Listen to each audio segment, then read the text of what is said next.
I want to bring in right now to this Democracy Now! 3-hour special Cliff Albright. He is co-founder and executive director of Black Voters Matter. He is in Atlanta, Georgia. He's been covering the polls and what is happening there. Cliff, when I went to vote in New York, I actually was going to just hand in my absentee ballot. I was going to early vote.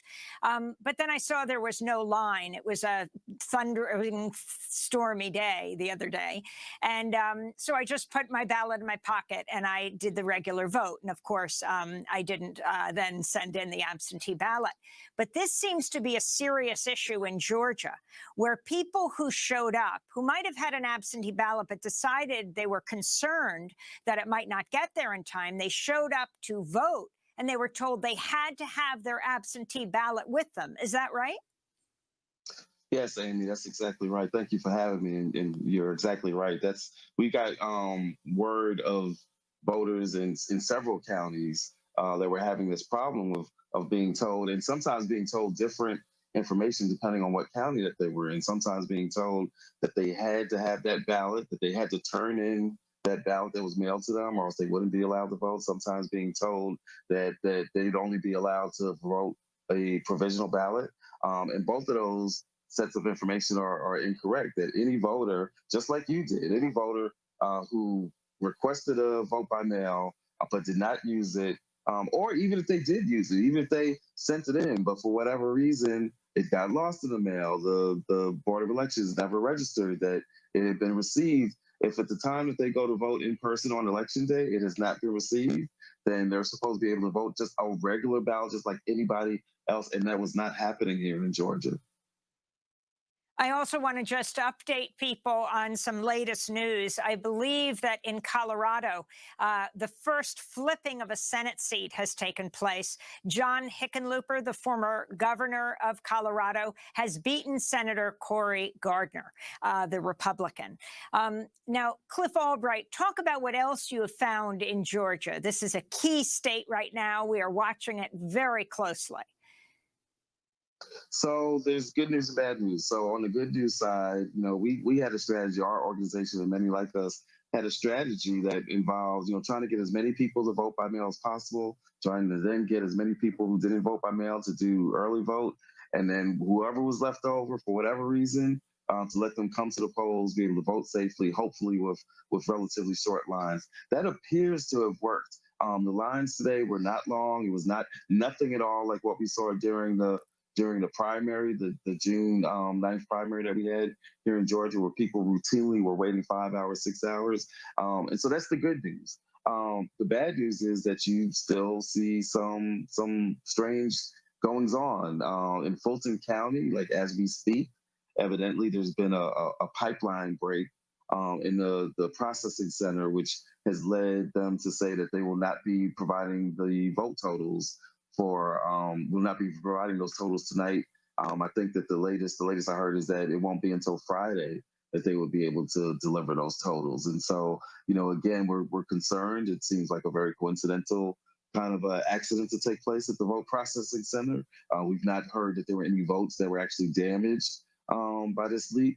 But again, in Georgia, given the history that we've seen here, when Brian Kemp was Secretary of State and continuing under the new Secretary of State, the voter purges, the moving of polling places, anything is possible. Another situation that we saw was in one county where the machines were down for 2 hours in Spalding County. They eventually had to extend those voting hours for an extra 2 hours past the 7 o'clock regular polling closing. And so, we have seen some irregularities here in the state of Georgia. And again, given the recent history in particular of the current and previous Secretary of State, we just have to remain constantly vigilant. And Cliff Albright, what about the situation? You've got a very tight Senate race there as well. Reverend Raphael Warnock running against Kelly Loeffler. What's the situation there from what you can tell?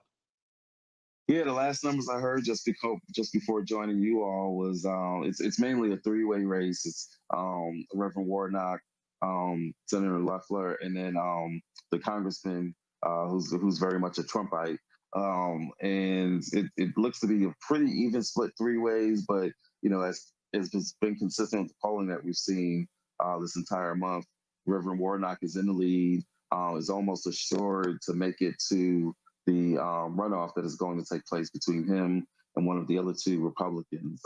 So it just remains to be seen which one that'll be. Most people think it'll be the current senator, and it'll be a two-person race, which will then be decided in January. And so literally after tonight or after this week, all eyes could be on Georgia to see this last remaining Senate seat, and how it gets decided in the runoff.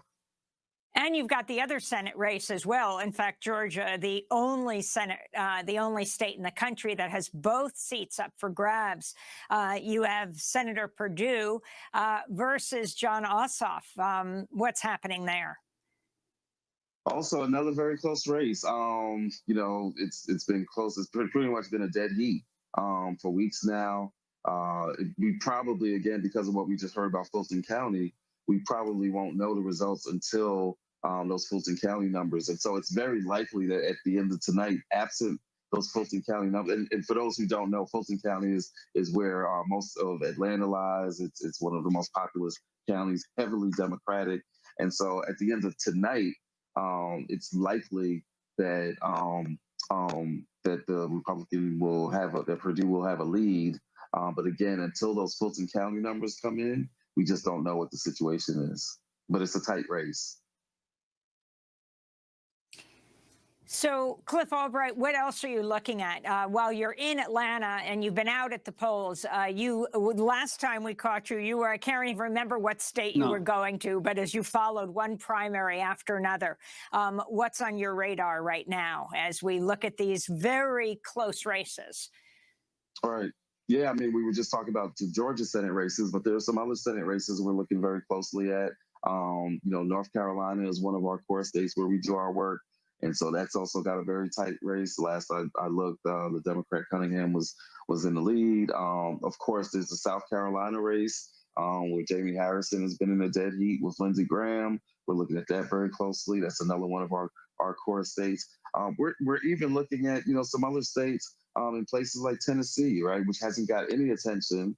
But right now, the only Black woman who's running for the U.S. Senate is in the state of Tennessee, and Marquita Bradshaw, who came out of nowhere to even beat in the primary to beat a Democratic candidate who was very much an establishment candidate who had the support of the party structure, and nobody's really been talking about that race. And so we've been supporting voter mobilization in Tennessee because we believe that that there's the potential there, whether it's this cycle or in a couple of years, that if we can really tap into building that electorate, expanding that electorate, supporting local groups, that even Tennessee could one day soon be in the same situation that right now Georgia is in, or right now Texas is in, right? Just a few years ago, nobody was taking these states seriously. They were thought of being just red states, but with some investment, you see where we can turn up. And so that's core to our belief system of Black Voters Matter. That's why we do the work we do in some states that a lot of people often take for granted.